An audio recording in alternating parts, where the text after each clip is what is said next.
Hello friends, welcome to my YouTube channel. Friends, आज हम पढ़ने वाले हैं हैजा, जो कि बैक्टीरियल डिसीज़ है। तो फ्रेंड्स, मोस्ट इम्पॉर्टेंट पॉइंट हम कवर करने वाले हैं, तो वीडियो में आप लास्ट तक बने रहिएगा। और जो भी साथी हमारे चैनल पर न्यू है, प्लीज़ चैनल को लाइक करें, सब्सक्राइब करें और बेल आइकन पर क्लिक ज़रूर करें, ताकि आने वाला अगला वीडियो आपको नोटिफिकेशन के माध्यम से मिल सके। तो चलिए फ्रेंड्स, स्टार्ट करते हैं। फर्स्टली हम देखेंगे introduction, etiology, risk factor and इसके सिम्टम्स, देन ट्रीटमेंट। तो हम सबसे पहले देखेंगे इंट्रोडक्शन। हैजा एक जीवाणु रोग या बैक्टीरियल डिसीज़ है जो आमतौर पर दूषित पानी या कंटामिनेटेड वाटर से फैलता है। हैजा गंभीर दस्त है और निर्जलीकरण का कारण बनता है। तो हैजा क्या है? एक बैक्टीरियल डिसीज़ है जो किससे फैलता है? कंटामिनेटेड या दूषित पानी से फैलता है, एवं यह गंभीर दस्त और निर्जलीकरण का कारण भी बनता है। विदाउट ट्रीटमेंट या बिना ट्रीटमेंट यदि इसे छोड़ दिया जाए तो हैजा कुछ घंटों के भीतर ही सीवियर कंडीशन बना सकता है। तो अगर किसी को हैजा है तो इसका सबसे पहले जल्द से जल्द ट्रीटमेंट स्टार्ट करें। और ये किससे फैलता है? कंटामिनेटेड वाटर से। अब हम देखेंगे इटियोलॉजी, किस किस कारण से हैजा फैलता है। तो इसका कॉजेटिव एजेंट है विब्रियो कॉलेरा। तो आपको इसका नाम याद रखना है। कई बार एग्जाम्स में पूछा जाता है कि हैजा किस बैक्टीरिया से फैलता है। तो कॉजेटिव एजेंट है विब्रियो कॉलेरा। विब्रियो कॉलेरा नामक जीवाणु के संक्रमण के कारण होता है और यह बैक्टीरिया छोटी आंत में एक टॉक्सिन बनाता है। क्या बनाता है? छोटी आंत में एक टॉक्सिन बनाता है जो शरीर में भारी मात्रा में पानी का स्राव करने का कारण बनाता है। यानी कि जो टॉक्सिन बनाता है यह बैक्टीरिया, उससे जो पानी की मात्रा है वो ज़्यादा होने लगती है, जिससे दस्त और इलेक्ट्रोलाइट इम्बैलेंस की कंडीशन बन जाती है। तो क्या होता है? ये जो बैक्टीरिया होता है वो छोटी आंत में टॉक्सिन बनाता है और टॉक्सिन बनाने के बाद इसमें पानी की मात्रा ज़्यादा होने लगती है, जिस कारण से दस्त और इलेक्ट्रोलाइट इम्बैलेंस शरीर में हो जाता है। अब हम देखेंगे रिस्क फैक्टर। रिस्क फैक्टर या जोखिम। फर्स्ट पॉइंट है खराब स्वच्छता की स्थिति, यानी कि हमारे आसपास का जो वातावरण है वो कैसा? स्वच्छ नहीं है। पुअर सैनिटरी कंडीशंस में हैजा हो सकता है। सेकंड है कम या न के बराबर पेट में अम्ल, यानी कि जो स्टमक से एसिड रिफ्लेक्स होता है वो रिड्यूस होता है या कम होता है, उस वजह से भी हैजा हो सकता है। थर्ड है घरेलू जोखिम, house hold exposure. Next one है टाइप ओ ब्लड ग्रुप। तो ओ ब्लड टाइप का रहेंगे यदि कोई व्यक्ति, तो उन्हें भी हैजा होने की संभावना रहती है। नेक्स्ट है कच्चा या अधपका शंख, मतलब जो खाना हम खा रहे हैं यदि वो कच्चा या अधपका रहेगा तो उससे भी हैजा हो सकता है। अब बात करेंगे हम इंक्यूबेशन पीरियड, उष्मायन अवधि। हैजा होने की जो अवधि होती है वो कितनी होती है? तो यह कुछ घंटों से लेकर 5 दिन तक का समय लेता है और आमतौर पर यह 2 से 3 दिन का समय लेता है। तो मेन आपको इंक्यूबेशन पीरियड में याद रखना है 2 से 3 दिन का समय। नेक्स्ट हम देखेंगे सिम्टम्स। फर्स्टली सिम्टम इसके 2 टाइप में डिवाइड है, सीवियर और अदर लक्षण। तो सबसे पहले हम सीवियर वाले देखेंगे, देन उसके बाद अदर सिम्टम। हैजा के जीवाणु विब्रियो कॉलेरा के संपर्क में आने वाले अधिकांश लोग बीमार नहीं होते और यह नहीं जानते कि वे संक्रमित हैं। यानी कि जिस व्यक्ति को हैजा होता है वो शुरुआती टाइम में बीमार नहीं दिखते हैं और उन्हें पता भी नहीं होता है कि वो संक्रमित हैं।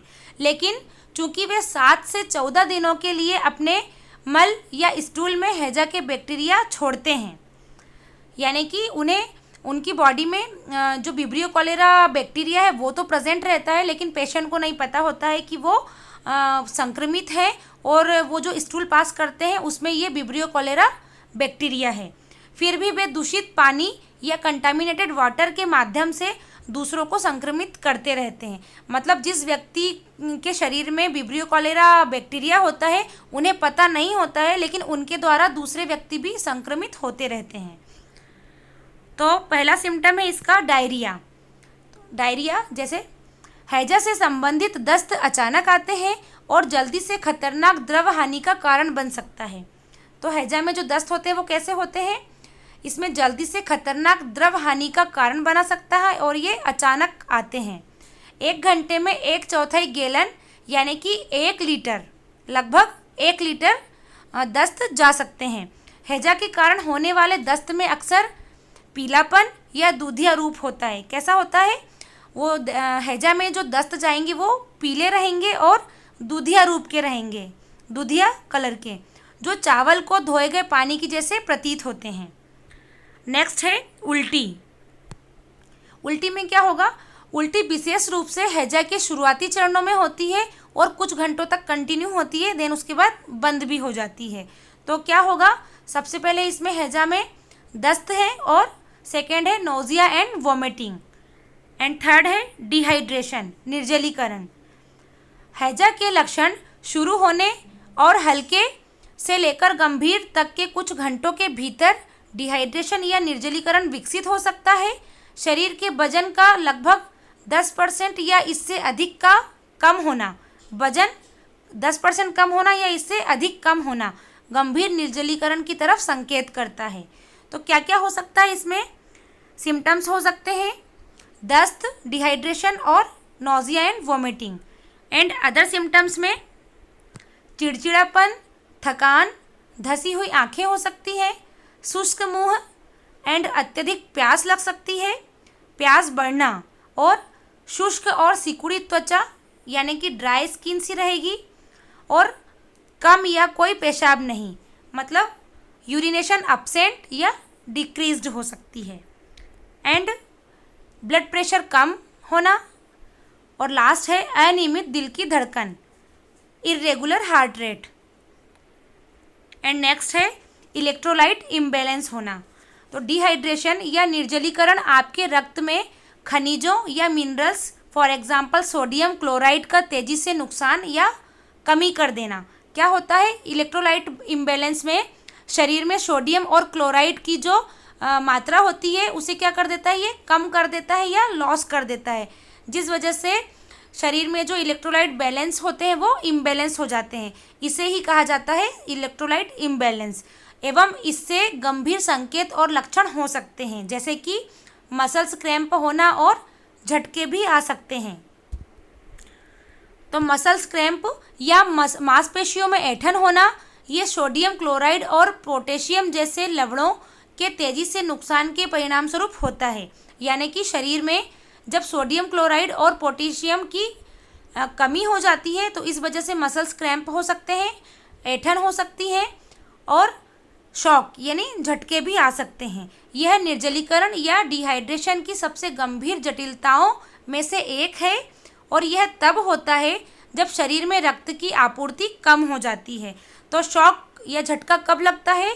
जब शरीर में ब्लड सप्लाई, जो पूरे शरीर में ब्लड सप्लाई होता है उसकी कमी हो जाने से झटके भी आ सकते हैं पेशेंट को। नेक्स्ट है डायग्नोसिस ऑफ कॉलेरा। तो कॉलेरा कैसे डायग्नोस होगा? इन्वेस्टिगेशन से। तो फर्स्ट है कॉलेरा इज डायग्नोस्ड। तो कॉलेरा के डायग्नोसिस करने का एकमात्र तरीका है कि मल या स्टूल की जांच, जिसमें ये देखा जाता है कि बैक्टीरिया, विब्रियो कॉलेरा जो बैक्टीरिया है वो है या नहीं है, उसकी प्रेजेंट ही देखी जाती है। और सेकेंड है रैपिड कॉलेरा डिपिस्टिक टेस्ट। तो ये जो रैपिड कॉलेरा डिपिस्टिक टेस्ट होता है ये सडन किया जाता है, जिसमें हैजा की पहचान करने के लिए यानी कि बैक्टीरिया को देखने के लिए इसके लिए एक व्यक्ति के मल की ज़रूरत होती है। तो उस मल में क्या करते हैं, 15 मिनट का ये टेस्ट होता है और इसमें एक डीप स्टिक पट्टी डालते हैं जो उसमें जो पंक्तियां बनी हुई रहती है उसको जांचते हैं। यदि लाल रेखाएं डीप स्टिक पर दिखती है तो इसका मतलब है कि जो बैक्टीरिया होता है विब्रियो कॉलेरा बैक्टीरिया वो प्रेजेंट है, यानी कि पेशेंट को हैजा है। तो ये रैपिड टेस्ट होता है, इसलिए इसे रैपिड कॉलेरा डिपिस्टिक टेस्ट कहते हैं। तो इन दोनों टेस्ट के माध्यम से ये पता कर सकते हैं कि हैजा है या नहीं है। एंड लास्ट हम देखेंगे ट्रीटमेंट। तो रिहाइड्रेशन या पुनर्जलीकरण, इसे मौखिक पुनर्जलीकरण लवण ORS का उपयोग करके खोए हुए तरल पदार्थ और इलेक्ट्रोलाइट्स को बदलना।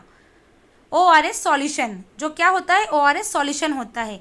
यह एक पाउडर के रूप में उपलब्ध होता है जिसे उबला हुआ पानी या साफ पानी से बनाया जा सकता है, जो ORS सॉल्यूशन होता है इसे कैसे बना सकते हैं, उबला पानी भी ले सकते हैं और यदि साफ पानी है तो उसमें घोल के भी बना के तैयार कर सकते हैं।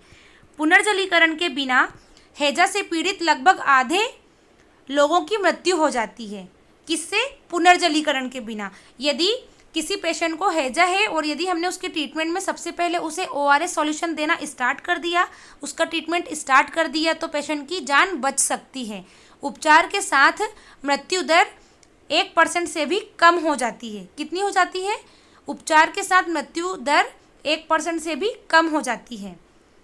तो फर्स्टली है इंट्रावीनस फ्लूइड थेरेपी, जिसमें normal saline 500 ml plus Ringer lactate 500 ml, and B है glucose saline 500 ml plus injection potassium chloride का 5 ml, एंड सेकेंड है ओरल रिहाइड्रेशन थेरेपी।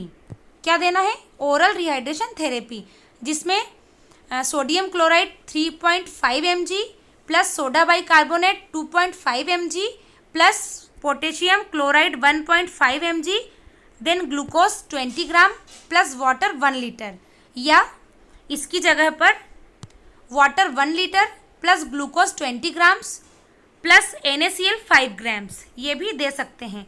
देन इसके साथ मेडिकेशन एंटीबायोटिक्स देख लेते हैं। तो टेबलेट टेट्रासाइक्लिन 500 mg, जो कि दिन में 4 बार देनी है 3 दिन तक लगातार। कौन सी टेबलेट? टेट्रासाइक्लिन 500 mg की 3 दिन तक कंटिन्यू देनी है, दिन में 4 बार, QID। एंड सेकेंड है ऑफ्लॉक्सिन प्लस और निडाजोल, ये दे सकते हैं, या मेट्रोनिडाजोल। एंड थर्ड है डॉक्सीसाइक्लिन 300 mg, OD देनी है, यानी कि दिन में 1 बार देनी है 300 mg, और यह सिंगल डोज है। तो इस प्रकार से 3 कैटेगरी में ट्रीटमेंट दिया गया है: एंटीबायोटिक्स, ओरल रिहाइड्रेशन थेरेपी और इंट्रावीनस फ्लूइड थेरेपी। तो फ्रेंड्स, इसके साथ हम घरेलू ट्रीटमेंट भी दे सकते हैं पेशेंट को, जैसे कि भुने हुए जीरे का चूर्ण दही के साथ दें। जो जीरा हर घर में उपलब्ध होता है, इसे थोड़ा सा तवे पर भूनकर इसका चूर्ण बना लें। जीरे का चूर्ण बना के इसे दही के साथ खिलाएं, जिससे दस्त में आराम लगेगा, दस्त बंद होंगे। एंड सेकेंड है थोड़ी सी सौंफ तवे पर भूनकर उसका भी पाउडर निकालकर तैयार कर लें और मट्ठे के साथ इसे भी दें। तो पेशेंट को यदि आप भुने हुए जीरे को दही के साथ देते हैं तो इससे भी दस्त में आराम मिलता है, और थोड़ी सी सौंफ तवे पर भूनकर इसका चूर्ण तैयार कर लें और इसे मट्ठे के साथ देंगे तो इससे भी दस्त में तुरंत आराम लगता है। एंड थर्ड है तेजपात के पत्ते प्लस दालचीनी प्लस मात्र कत्था का काढ़ा बनाकर पिलाने से भी दस्त तुरंत बंद हो जाते हैं। तो ये 3 घरेलू ट्रीटमेंट है, यदि आप इनको भी देते हैं तो दस्त में आराम मिलता है। तो फ्रेंड्स, आज हमने डिहाइड्रेशन और जो मेजर सिम्टम्स हैं जैसे कि nausea and vomiting, diarrhoea, dehydration, ये सभी जिस पेशेंट को हैजा रहता है उनके ये सिम्टम्स हैं। तो इनको हमने देखे। फ्रेंड्स, अगर आपको हमारा वीडियो अच्छा लगा हो तो प्लीज़ लाइक करें, कमेंट करें, और यदि किसी स्पेशल किसी टॉपिक पर आपको वीडियो चाहिए तो प्लीज़ हमें कमेंट बॉक्स में कमेंट करके हम तक भेजें। Thanks for watching, like and subscribe.